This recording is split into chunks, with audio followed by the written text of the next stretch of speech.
नमस्कार। एक और टिप्पणी के साथ मैं तुलसी चौरसिया। अगर विफलता के स्मारक को सफलता के शोरूम में बदलना हो तो क्या करना होगा? मोदी जी के पास इसका सटीक रामबाण इलाज है। अव्वल तो उस विफलता को जारी रखना होगा। मनरेगा आपकी विफलताओं का जीता जागता स्मारक है। लेकिन सिर्फ इतने से बात नहीं बनेगी। विफलता को सफलता में बदलने का दूसरा मंत्र है उसका नाम बदल दो। जैसे हार का नाम अगर बदलकर जीत कर दिया जाए तो हर हार को जीत कहना पड़ेगा कि नहीं, एकदम एक्स्ट्रा 2AB वाली फीलिंग आएगी। इस तरह हर हार जीत में बदल जाएगी। बिल्कुल यही गुरु मंत्र विश्वगुरु मोदी जी ने हिंदुस्तान की जनता को दिया है। यानी जिस महात्मा गांधी राष्ट्रीय रोजगार गारंटी योजना को उन्होंने विफलता का स्मारक बताया था, अब उसका नाम बदलकर विकसित भारत रोजगार और आजीविका गारंटी मिशन ग्रामीण कर दिया है। मनरेगा की जगह नई योजना आने वाली है। जी राम जी योजना लेगी मनरेगा योजना की जगह। 100 की जगह अब 125 दिनों की रोजगार की गारंटी होगी। है ना चमत्कारिक मंत्र? आपके पास इस परले दर्जे के जादुई मंत्र का कोई उपाय है जहां नाम बदलकर आप बाजी पलट दें? हे पूज्य बापू।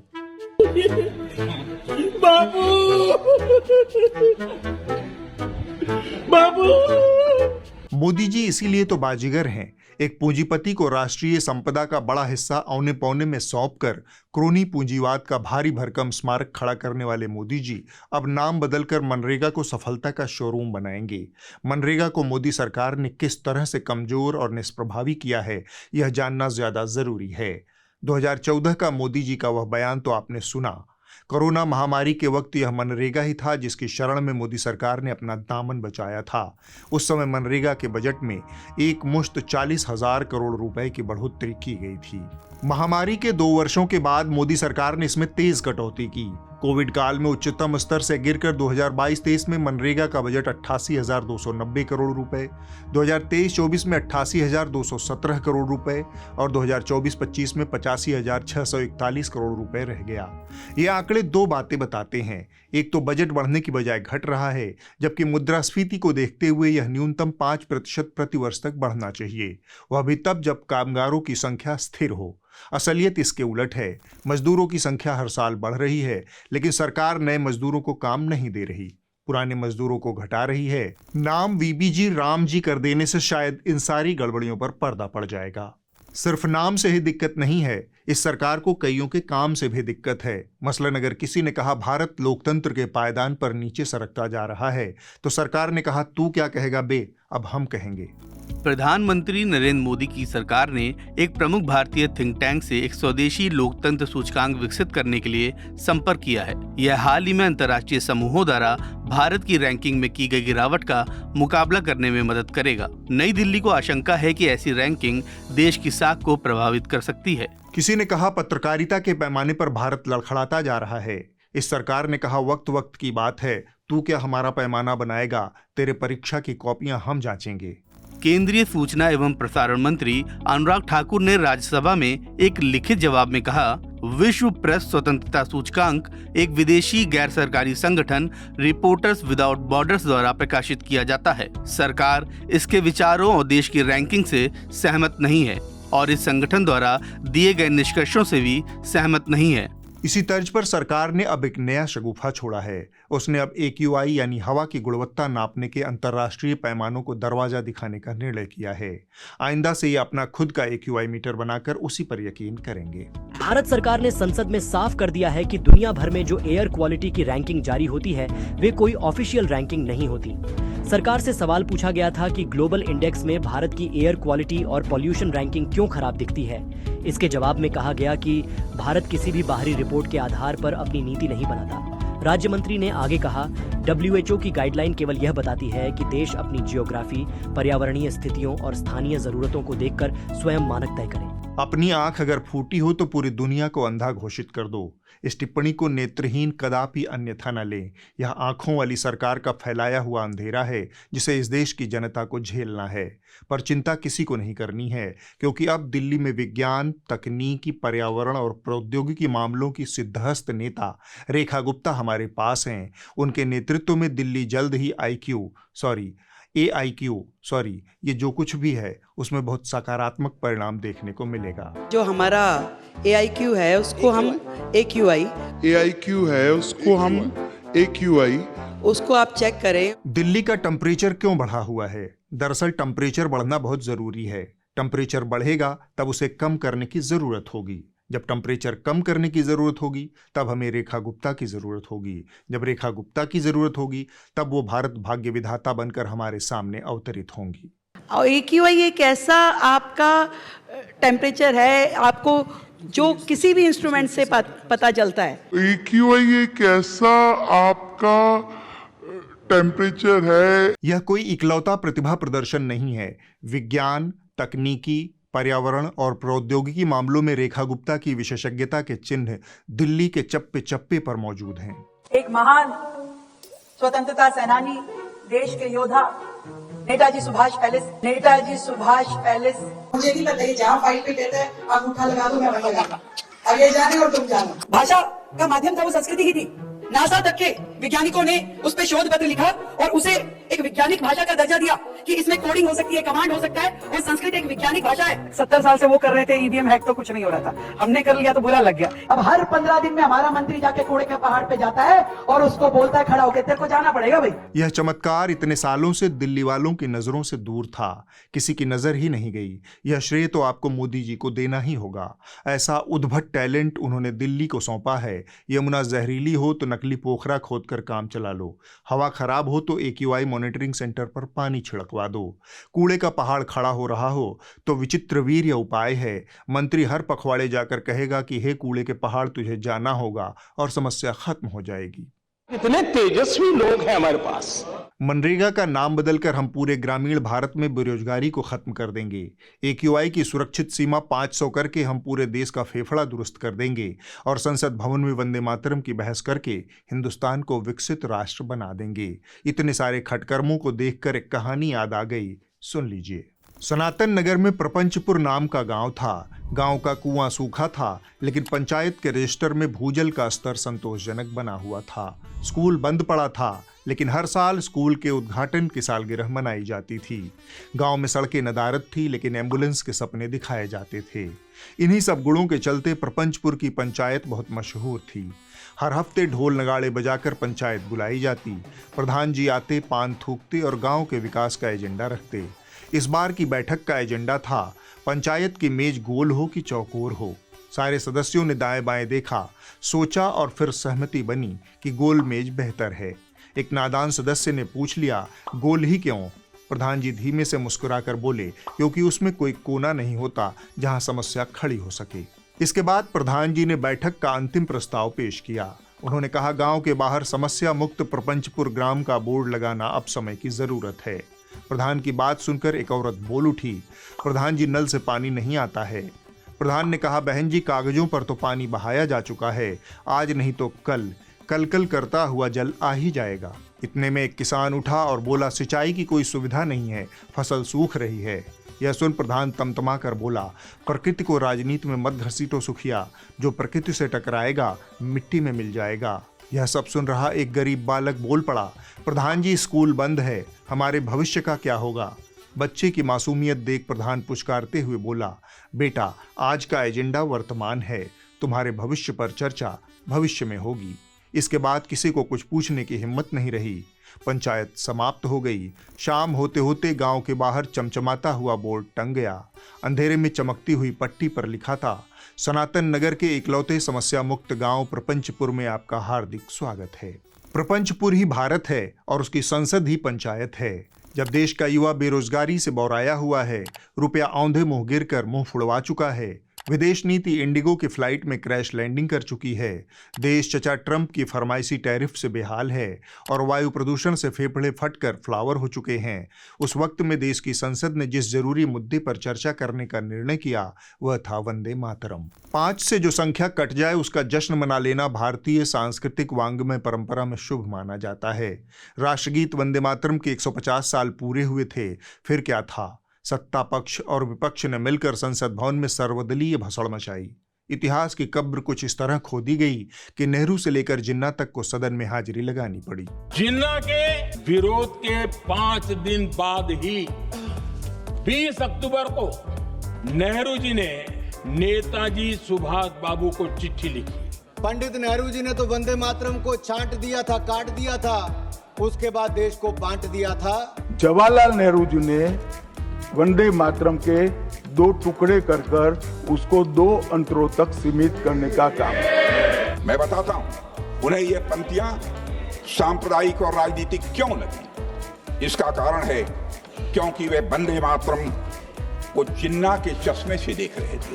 तो जो मोदी जी ने पत्र सुनाया सदन में 20 अक्टूबर का और कहा कि जवाहरलाल नेहरू जी ने बोस नेताजी को ये चिट्ठी लिखी और ये कहा कि इस पर चर्चा होनी चाहिए, उससे पहले 3 दिन पहले नेताजी सुभाष चंद्र बोस ने पंडित जवाहरलाल नेहरू को एक चिट्ठी लिखी थी जिसका जिक्र आपके प्रधानमंत्री ने नहीं किया। जिस वंदे मातरम ने आजादी के आंदोलन में सबको जोड़ा, आज के दरारवादी लोग उसी से देश को तोड़ना चाहते हैं। हम भारतीय मुसलमान जिन्ना के आह्वान को ठुकराकर अपने इस प्यारे वतन की मिट्टी के साथ मजबूती से जुड़े रहे। हमने महात्मा गांधी, बाबा साहब डॉक्टर भीमराव अंबेडकर, रविंद्रनाथ टैगोर जी, सुभाष चंद्र बोस जी, मौलाना अबुल कलाम आजाद, अशफाक उल्लाह खां साहब के विचारों को अपनाया। वंदे मातरम की बहस को सत्ता पक्ष के तमाम वक्ताओं ने रेलवे प्लेटफॉर्म में तब्दील कर दिया। लोग वंदे मातरम के लिए उठते, लेकिन जुबान फिसलकर वंदे भारत एक्सप्रेस में सवार हो जाती। देखते देखते पूरा सदन वंदे भारत एक्सप्रेस हो गया और संसद उसका प्लेटफॉर्म। शुरुआत मोदी जी ने की। आजाद भारत का सपने को सिंचा था वंदे भारत की भावना है। वंदे भारत की भावना है। कुछ ने एक बार नहीं 2 बार वंदे मातरम को वंदे भारत की पटरी पर दौड़ाया। अंग्रेजों को तो वंदे भारत से दिक्कत थी, जिन्ना को वंदे भारत से दिक्कत थी, लेकिन इन चचा ने ठान लिया था कि वो वंदे भारत से उतरने वाले नहीं हैं, चाहे कुछ भी हो जाए। अध्यक्ष जी, वंदे भारत गीत यह भी एक सुखद संयोग है कि वंदे भारत की रचना के 150 वर्ष अभी पूर्ण हुए। वंदे भारत का शाब्दिक अर्थ है मैं तुम्हें नमन करता हूँ। वंदे भारत मातरम गीत, इन शब्दों के साथ वंदे मातरम कहते अपनी बात को समाप्त करता हूँ। इनको सुनकर स्वर्ग में बैठे बंकिम चंद्र चट्टोपाध्याय ने वहीं से ईटा उठा लिया था। इन अनेकानेक भाजपाई सांसदों के वंदे भारत प्रेम को देखकर लगा कि इन सब से बेहतर तो वो बीजेपी का प्रवक्ता था जो टीवी पर बैठकर सुनामी से भुस्मानी तक चला गया, लेकिन कसम से एक बार भी उसने वंदे मातरम को वंदे भारत नहीं बोला। वंदे मातरम सुजलाम सुफलाम मलयज शीतलाम संशयाम मलयाम सुब्रत ज्योतिषं पुलकित्याम वंदे मातरम पुलकिसता सुमिता दुमल सुनामीन सुहासिन सुमंद्र भुस्मानी। अंदरूनी सूत्रों से मिली जानकारी के मुताबिक संसद भवन में वंदे भारत की ट्रेन सत्ता पक्ष के सांसदों ने जानबूझकर चलाई थी। इसके 2 फायदे थे, एक तो मोदी भक्ति साबित हुई और दूसरा संसद का शीतकालीन सत्र शुरू होने से पहले राज्यसभा सचिवालय द्वारा जारी की गई एक एडवाइजरी जिसमें वंदे मातरम और जय हिंद जैसे नारों से परहेज करने को कहा गया था। राज्यसभा के हालिया बुलेटिन में ये उल्लेख किया गया कि सदन में थैंक्स, थैंक यू, जय हिंद, वंदे मातरम नारे या स्लोगन नहीं लगाए जाने चाहिए। तो माननीय सदस्यों ने संसद की मर्यादा का पालन करते हुए वंदे मातरम से दूरी बनाए रखी। कुछ न कुछ और लच्छेदार शब्दों का इस्तेमाल किया। मसलन गृहमंत्री अमित शाह ने वह बोला जिसके लिए राज्यसभा सचिवालय ने कोई एडवाइजरी जारी नहीं की थी। मैं भी साहब थोड़ा ज्यादा सोचता हूँ, तो मैंने सोचा सलाम। अमित शाह ठहरे अमित शाह। उनकी बात पर माननीय लोकसभा अध्यक्ष महोदय को भी कुछ नहीं सूझा। तब बड़ा दिल दिखाते हुए स्वयं अमित शाह जी ने कहा, अगर मैंने कुछ गलत बोल दिया तो उसको काट दिया जाए।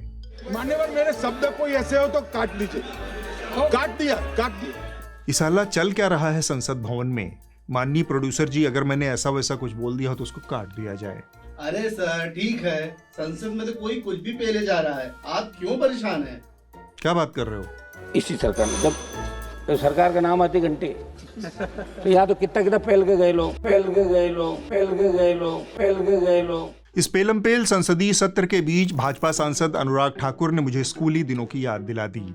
अगर याद हो, बचपन में हर क्लास में एक लपूझन्ना टाइप लौंडा जरूर होता था जो हर चीज की चुगली माट साहब से करता था। सर फलाने ने फलाने को आंख मारी, फलाने 3 बार पेशाब करने जा चुके हैं। कुछ ऐसी ही हालत अनुराग ठाकुर की पार्लियामेंट में थी। सर, देश भर में ई सिगरेट बैन हो चुकी है, क्या सदन में आपने अलाउ कर दी है? टीएमसी के सांसद पी रहे हैं सर टीएमसी के सांसद सर कई दिनों से लगातार बैठ के पी रहे हैं सर। कोई भी माननीय टीएमसी के सांसद पी रहे हैं सर चेक कर, नहीं सर आप चेक करवाइए सर। 1 मिनट व्यवस्था सर, सदन में अगर सिगरेट पीना अलाउ कर दिया है। 1 मिनट। इसके बाद माट साहब यानी अध्यक्ष ओम बिरला ने आश्वस्त किया कि संसद की मर्यादा से किसी भी तरह का खिलवाड़ बर्दाश्त नहीं किया जाएगा। अध्यक्ष जी ने बिल्कुल ठीक कहा, साले वाले तक तो ठीक है, उसके आगे अगर कुछ किया तो रोकना ही पड़ेगा। अब हम थोड़ा भारत का हाल जान लेते हैं। वर्ल्ड इनइक्वालिटी रिपोर्ट का ताज़ा आंकड़ा आ गया है। भारत आय और संपत्ति के मामले में दुनिया के सबसे असमान और ऊंच नीच वाले देशों में शामिल है। इस रिपोर्ट के मुताबिक भारत में संपत्ति का बहुत बड़ा हिस्सा कुछ चुनिंदा लोगों के हाथ में सिमट गया है। शीर्ष 1% लोगों के पास भारत की कुल संपत्ति का 40% हिस्सा केंद्रित है। यह अंग्रेजी राज से भी बदतर स्थिति है। इसको थोड़ा और सरल ढंग से समझिए। यह भारत है, इसकी आबादी 140 करोड़ है, इसका 1% हुआ 1 करोड़ 40 लाख। इन 1 करोड़ 40 लाख लोगों के कब्जे में इतना सारा भारत है जो कि 40% है। अब आबादी का शीर्ष 10% लेते हैं, यानी 14 करोड़ लोग। इन 14 करोड़ लोगों के कब्जे में इतना सारा भारत है जो कि 65% होता है। तो ये जो 126 करोड़ लोग बचे हुए हैं उनके लिए कितना भारत है? उनके लिए इत्तू सा भारत है। आप समझ सकते हैं कि उसमें कितनी नोच खसोट मची होगी। अब इसको थोड़ा उल्टे चश्मे से देखते हैं। हिंदुस्तान की आबादी का जो सबसे निचला 50% हिस्सा है, यानी 70 करोड़ लोग, उनके पास भारत का सिर्फ इतना भर हिस्सा यानी 15% आता है। आप क्रोनोलॉजी समझ लीजिए। महान फुटबॉल खिलाड़ी लियोनेल मेसी भारत के दौरे पर आए हैं और आते ही उन्होंने भारत की अराजकता, भारत के वीआईपी कल्चर का स्वाद चख लिया। नेता, नौकरशाह, बिजनेसमैन, फिल्मी सितारे, उनके परिवार, बीवियां, सबके मिजाज पुरसी करते करते मेसी की टांगे इतना थक गई कि आम लोगों के लिए दिल रखने की उनकी हिम्मत ही नहीं बची। लिहाजा कोलकाता में तोड़फोड़ मची।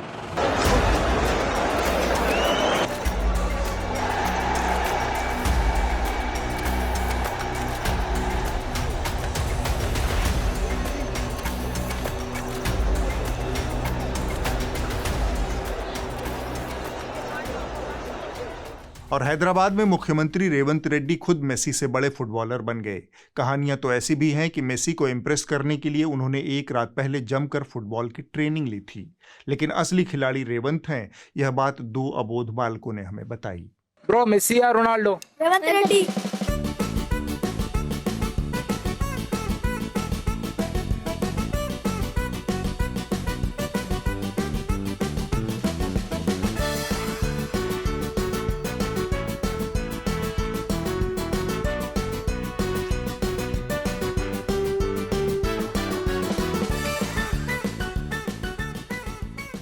यह खबर मेसी तक नहीं पहुंचनी चाहिए। भारत की इज्जत का सवाल है, वरना अनर्थ हो जाएगा। कोलकाता हैदराबाद होते हुए मेसी का कारवां मुंबई पहुंचा। यहां मेसी समेत पूरे भारत ने उस चेहरे का दीदार किया जो इन दिनों भारत की कला, संस्कृति और परंपरा की एकमात्र ब्रांड एम्बेसडर हैं। फुटबॉल में इनकी योग्यता के आधार पर अगर आप इनकी प्रतिभा का आकलन करेंगे तो इनके साथ अन्याय हो जाएगा। यह महाराष्ट्र के मुख्यमंत्री की पत्नी है और इतनी योग्यता मेसी के साथ उचक उचक कर सेल्फी लेने के लिए पर्याप्त है।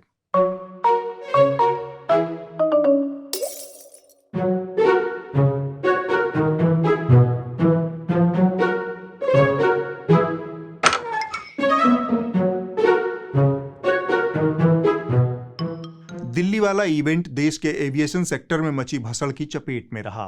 मेसी का मुंबई से आने वाला विमान दिल्ली की खराब AQI और विजिबिलिटी के चलते लेट हो गया। प्रधानमंत्री मोदी के साथ उनकी भेंट कैंसिल हो गई, लेकिन फिरोज शाह कोटला में उनके दर्शन को अभिलाषी भीड़ की लंबी कतारें दिन में ही लग गई थी।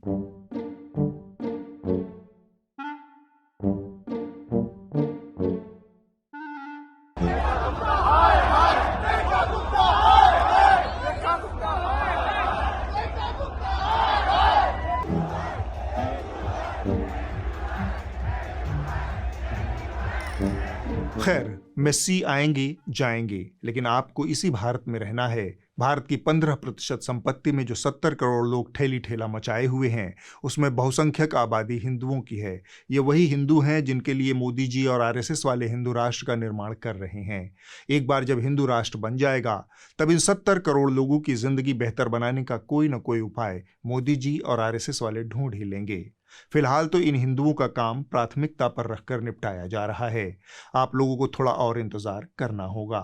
और हाँ, तब तक हिंदू राष्ट्र, जय श्री राम, मोदी मोदी टाइप नारे लगाते रहिए ताकि आपकी उपस्थिति दर्ज होती रहे। अब हम भारतीय खबरिया चैनलों के रंगमंच की कुछ झलकियां देखेंगे।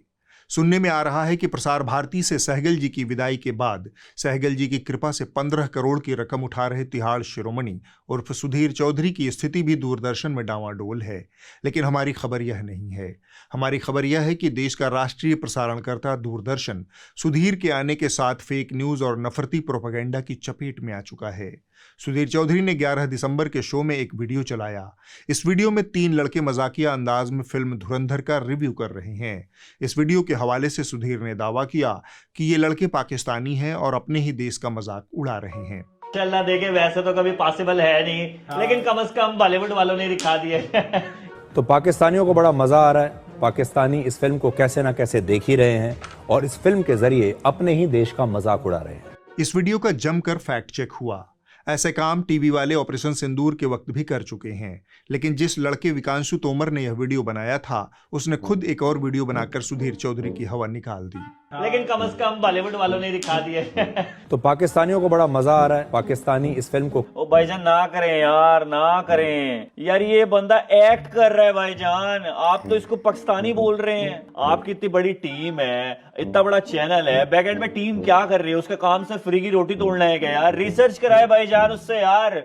इस बंदे के अकाउंट में जाके आप देखेंगे, इंडिया का बंदा है यार। इस हिसाब से इनका माइंडसेट आप देखें, मुझे लग रहा है कि अगली बार कराची में जो है वो कैंपेनिंग अक्षय नहीं करा देंगे यार। ये इस तरह के लोग बनते जा रहे हैं यार। ओ भाईजान ना करे यार, जाती ना करे यार। लगे हाथ एक और वीडियो देख लीजिए। आज तक पर मोदी टाइटल की एकमात्र दावेदार अंजना ओम मोदी पिछले हफ्ते अखिलेश यादव का इंटरव्यू कर रही थी। वही अंजना जो भाजपा की बुराई पर ऑन एयर इस तरह के अश्लील इशारे करते धरी जा चुकी हैं।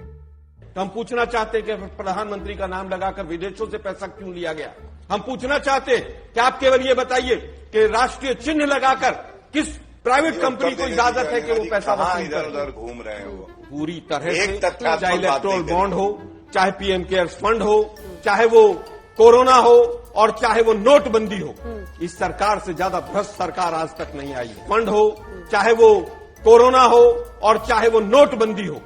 खैर, हम जिस इंटरव्यू की बात कर रहे हैं उसमें अखिलेश यादव ने इशारों में हिरेन जोशी के निपटने की कथा सुनाई थी। सुनने में आ रहा जो मीडिया को समय समय पर नैरेटिव और एजेंडा देते थे, आजकल वो किसी को एजेंडा नहीं दे पा रहे, नैरेटिव नहीं दे पा रहे हैं। इसलिए हम आपको सबको सावधान रहना चाहिए। जो एजेंडा तय करते थे उनके साथ भी कोई नहीं खड़ा है। इसलिए भारतीय जनता पार्टी अपने सगे लोगों के साथ भी नहीं है कभी कभी। और बदले में अंजना जी ने जो जवाब दिया उसे भी ध्यान से सुनिए। आप अपने मन में जितना सोचना है वो सोचते रहिए, लेकिन हम लोग जो कर रहे हैं उसी दिल के साथ करते रहेंगे। एक होती है थेथरई, दूसरी होती है थेथरई की सीमा, और इन दोनों के पार जो होता है उसे अंजना ओम मोदी उफ कश्यप कहते हैं। इतना खुलेआम ये कहना कि आप जो चाहे सो कहिए, हम तो वही करेंगे जो हम करते आ रहे हैं। यानी हम पहले भी हिरेन जोशी के इशारों पर नाचते थे, हम आगे भी नाचते रहेंगे। हिरेन जोशी बदल सकते हैं, हम नहीं। इन्हीं झलकियों के साथ आपको छोड़े जाते हैं। अब वक्त है इस हफ्ते की रिपोर्ट का, लेकिन उससे पहले ये भाई साहब आपसे कुछ कहना चाहते हैं। नमस्कार। पिछले 13 साल से हम आपको कह रहे हैं कि मेरे खर्च पर आज़ाद खबरें, यानी कि आपके खर्च पर आज़ाद खबरें। हम क्यों कह रहे हैं 13 साल से? क्योंकि हम न्यूज़ लॉन्ड्री सरकार से या किसी उद्योगपति से या किसी बाबा जी की कंपनी से कोई इश्तिहार एड नहीं लेते। हमारा जर्नलिज्म, हमारी पत्रकारिता आप चलाते हैं, आपके खर्च पर चलती है। तो अब जब छुट्टियां होंगी, विंटर की छुट्टियां होंगी, आप अपने बच्चों को लेके या मम्मी पापा को लेके या फ्रेंड्स को लेके कहीं छुट्टी पर जाएंगे। हमारी टीम, कुछ लोग छुट्टी पर जाएंगे 2-4 दिन, लेकिन इन्वेस्टिगेशंस वैसे ही चलती रहेंगी। अभी हमारी 3 इन्वेस्टिगेशंस चल रही हैं। पिछले साल आपने देखा होगा हमने कितनी ज़बरदस्त इन्वेस्टिगेशंस की। वो रुकेंगी नहीं। अब इनके लिए हमें आपके हेल्प की ज़रूरत है, क्योंकि जब तक आप हमें सहारा नहीं देंगे, आप कंट्रीब्यूट नहीं करेंगे, पत्रकारिता आपके पक्ष में बात नहीं करेगी, उद्योगपतियों के पक्ष में बात करेगी या सरकारों के पक्ष में बात करेगी। क्योंकि जब आप देखते हैं ना, इस सरकार ने ये प्रोग्राम स्पॉन्सर किया है, उस उद्योगपति ने वो शो स्पॉन्सर किया है, पूरा चैनल ही खरीद लिया है, तब तक वो आपके हित की बात नहीं करेंगे। हम आपके पैसे से चलते हैं। तो मैं यही बोलूँगा, छुट्टियों पे जाइए, मौज बनाइए, ऐश कीजिए, लेकिन 300, 500, 1000 रुपये उतने की पत्रकारिता सपोर्ट ज़रूर कीजिए, ताकि आप भी गर्व से कह सकें मेरे खर्च पर आज़ाद है खबरें। आप ये QR कोड स्कैन कर सकते हैं जो मेरी शक्ल के साथ लगा हुआ है, या नीचे शो नोट्स में एक लिंक है, उस पर क्लिक कीजिए, क्योंकि जब तक आप पत्रकारिता को सपोर्ट नहीं करेंगे, पत्रकारिता आपको सपोर्ट नहीं कर सकती। Happy holidays, have a good time, नमस्कार। जो कही जा रही थी बातें कि अंदर में भी सोशल डिस्टेंसिंग। इस हफ्ते की रिपोर्ट न्यूज़ पोर्टली से है। जो सेब हमारे आपके लिए सेहत का खजाना है, वही सेब इन दिनों कश्मीर के कई किसानों की आर्थिक बर्बादी का सबब बन गया है। एशिया की दूसरी सबसे बड़ी फल मंडी सोपोर से यह रिपोर्ट दिखाती है कि कैसे एक के बाद एक धक्के से सेब उद्योग तबाही के कगार पर है। ये इंडस्ट्री दिन ब दिन जवाल की तरफ रूबरू होती है, क्योंकि सब सिटेंडार्ड पेस्टिसाइड्स हमें यहाँ पे मुहैया किया जाता है। कि इस वक्त बहुत मुश्किलात का सामना करता है ये सनद, मेरा फैमिली भी इससे चलता है, मगर बदकिस्मती की वजह से इस साल बहुत मुश्किलात का सामना करना है पड़ा इस सनद को, क्योंकि रोड का मसला है और दवाई डुप्लीकेट आता है यहाँ। इस साल हाईवे बंद होने की वजह से भी हमारा किसानों का करीब 2000 करोड़ का नुकसान हो गया। अगले हफ्ते होगी एक और टिप्पणी। नमस्कार।